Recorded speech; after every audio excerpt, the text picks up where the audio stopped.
हर्ष पराशर जी, पुष्कर राज। राधे राधे गुरु। महाराज जी, मैं पुष्कर राज से आया हूँ। महाराज जी, आप कह रहे हैं महाराज जी कि भगवान ने ये सारे युग, मतलब अगर समाप्ति करने तो बनाए क्यों? खेल खेल क्यों रचा ऐसा? मतलब अगर भगवान ने क्यों रचा, ये नहीं, ये प्रश्न नहीं किया जा सकता। इसका उत्तर भगवान देंगे।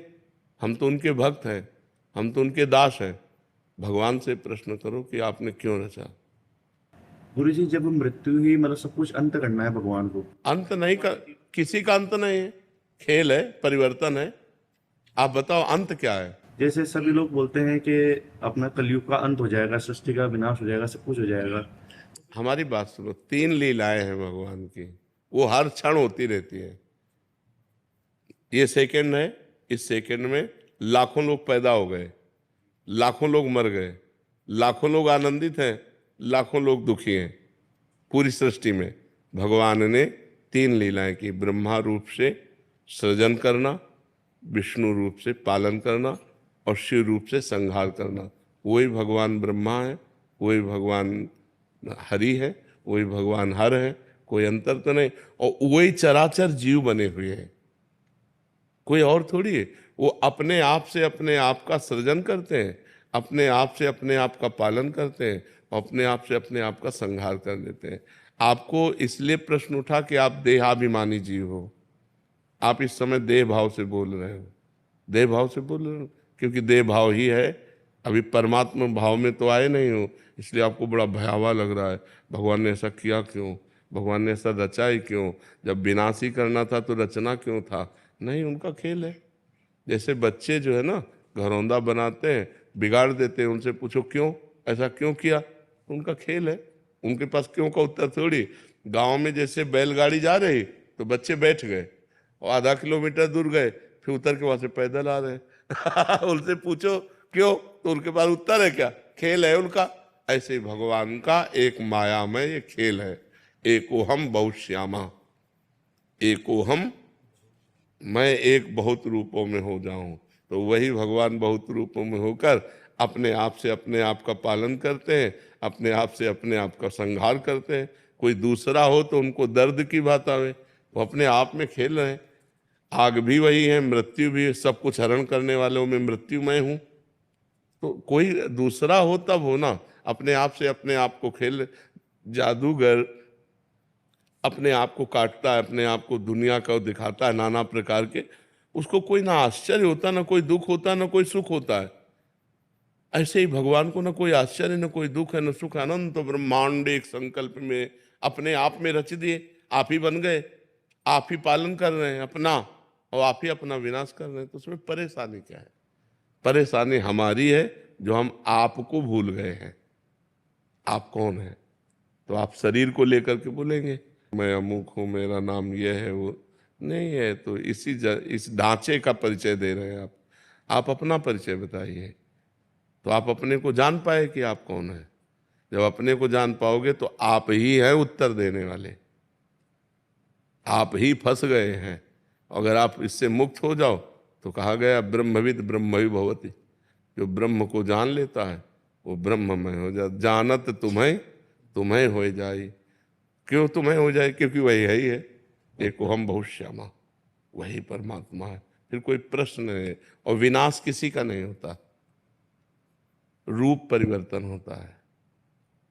जैसे शरीर जला दिया गया तो अग्नि तत्व में, वायु तत्व वायु तत्व में, जल तत्व जल में, पृथ्वी पृथ्वी तत्व, आकाश आकाश तत्व में। जीवात्मा अविनाशी है, वो अपने कर्मानुसार मन को लेकर दूसरे शरीर में चला गया।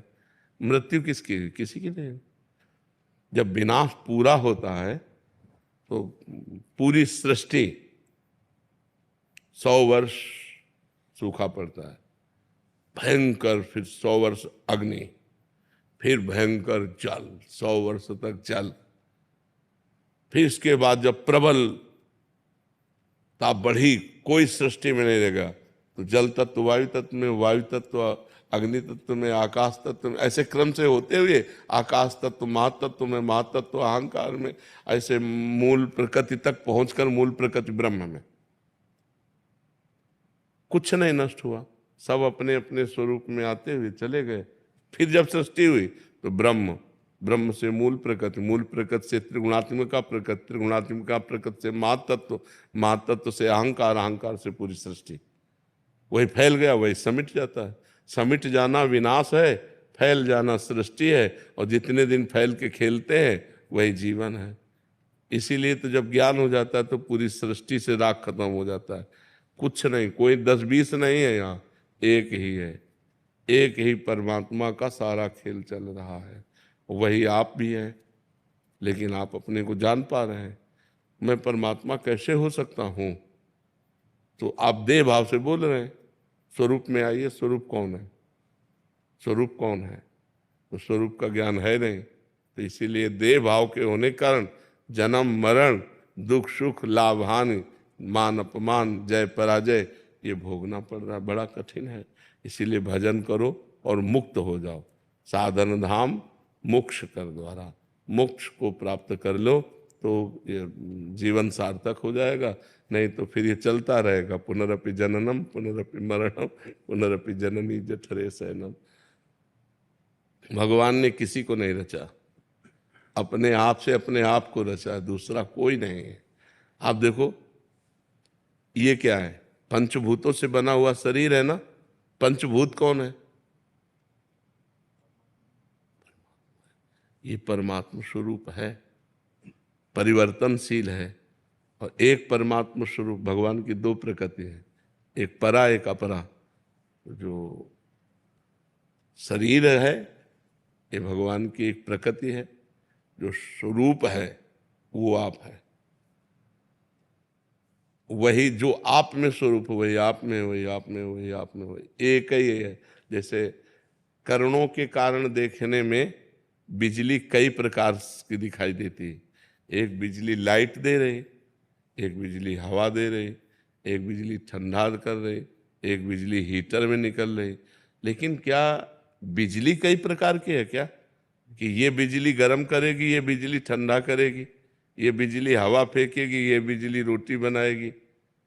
बिजली तो कई प्रकार की नहीं है, यंत्र कई प्रकार के हैं, करण कई प्रकार के हैं, उनमें वो पावर वैसे जाकर प्रभावित हो जाता है।